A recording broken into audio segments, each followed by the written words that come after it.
Kimberley, I've heard so many people asking about flying free. Can you tell us the story about flying free?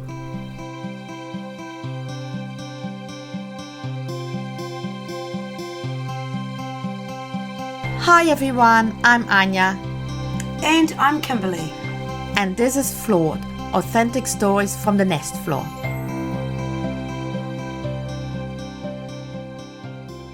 Flying free. Now let me tell you about our flying free ceremony. Now obviously flying free ties in with our analogy of the nest. So when our children and our parents have finished their nest experience, they fly free. Now this is a very, very special ritual, and I've lost count seriously of how many times children have flown free. But if you've never experienced a flying free, you wouldn't realise how precious and special they are. So let me tell you about it. So imagine, and I can do this really well because it was just the other day that Kaya, who turned 6, flew free. So the morning of the flying free at morning tea, the children already know that there is actually going to be a flying free because the nest that is in the middle of our lounge, sort of lounge dining area, is aglow with seed lights. So as children come in and they see that little sensory cue of the lights on, they say, oh, who's flying free? So at morning tea time, we always announce, now remember today we have a flying free. And today, Kaya's flying free. So the children can begin to anticipate, predict, and get that sense of excitement. So before story time is when we like to do the flying free. So we're not bringing the children in for yet another togetherness when it's going to interrupt that sort of lovely gentle flow of play. So about 1:45, the devoted teacher, the one that has followed the child and documented the child's play memoir, begins to prepare the area with the child. So it's things like, oh, I wonder how many seats we need. Now some flying frees, it can be the child and mum. Some flying frees, it can be Nana, Auntie, Uncle. We've had a poodle. Well, honestly, we had a classic one with a little poodle bouncing around, and we had 2 umas, and it's a family is whoever's important to the child. So the child will say, now I need 2 seats. So they will put the seats we've got like the nest is in the middle and a round carpet sits under the nest, and then the seats are just at the edge of the carpet. So when the family have all arrived, the child that flies free rings the gong, and then everyone gathers around and sits around in a beautiful circle underneath the hand created woven nest that is attached to the ceiling with a pulley. Okay, so we gather around, and the person that facilitates the flying free is the one that was devoted to creating the play memoir.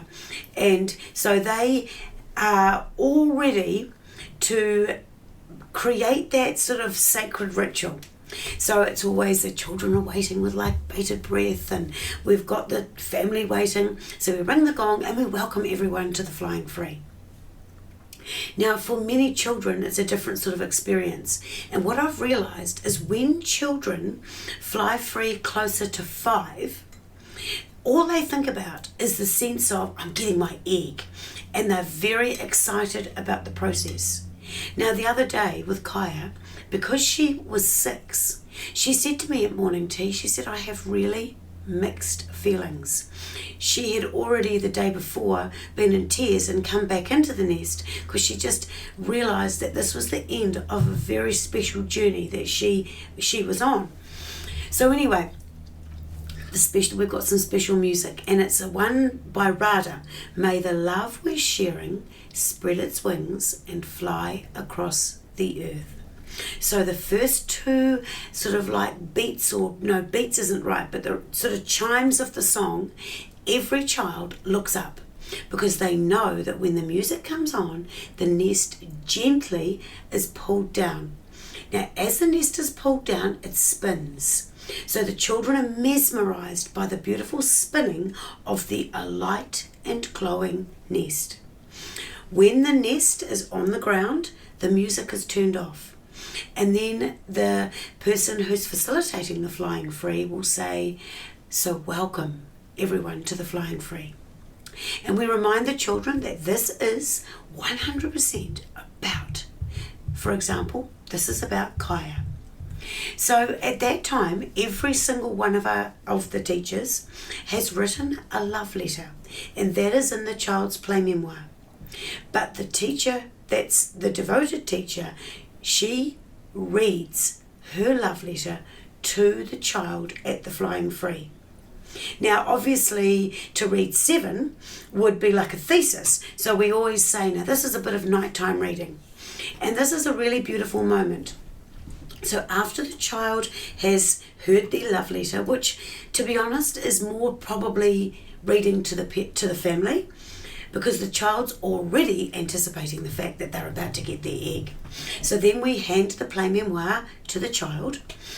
And the next part of the process is a little beautiful hand-painted trade-aid egg. It's wrapped in a little, like a little kete or a little bit of raffia with bowed together with lavender, because obviously lavender is very significant because they've had many lavender footbaths. So then the analogy is shared that, Kaya, we gift you this egg as a reminder of your time at the nest, when the mother hens have been nurturing you, and now you're cracking the egg and flying to your next journey. Now, we've got children that go to school, to unschool, to life school, to forest school. So it doesn't matter what their next step is. This is about a celebration of their journey while they've been at the nest. So the child then gets quite excited because they unwrap their little egg, and then they normally there's always different things, like some children will go, oh, I love it, or speechless, or little tears, and then they normally hand it up and all the other children are like, oh. Now the colours, the type of egg is always a reflection of what we know the child loves. So of course the child's got their play memoir, they've had their love letter read out, they've got their egg, and then as the song comes on and the nest slowly goes up, the child then gets a little hand-created copper wand, and they blow love bubbles upon all of their friends and the nest family. Now this is we used to, at the very beginning, the child would drop feathers on all of their friends. And then we moved from feathers, because we didn't feel it was very sustainable, to little paper origami cranes. But that was quite a mission when you had 15 flying free and there was 30 children. So this was actually a lovely mum said, look, you're always sending love bubbles. Why doesn't the child blow love bubbles? So as the nest goes back to the ceiling, to the same beautiful piece of song about may the love we're sharing spread its wings and fly across the earth, the child blows their love bubbles. So at the end of that, we ring the gong. When the family flies free, I will always write a special piece of intuitive writing, a love letter to the family. And then that is the end of our flying free. It's normally between 10 to 20 minutes. It's always sacred. It's always special. And we always feel fully touched in the heart through the experience.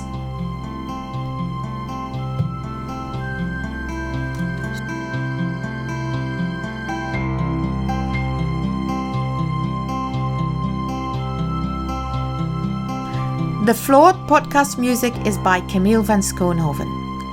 You can find us on hartschool.nz and kimberleycrisp.com.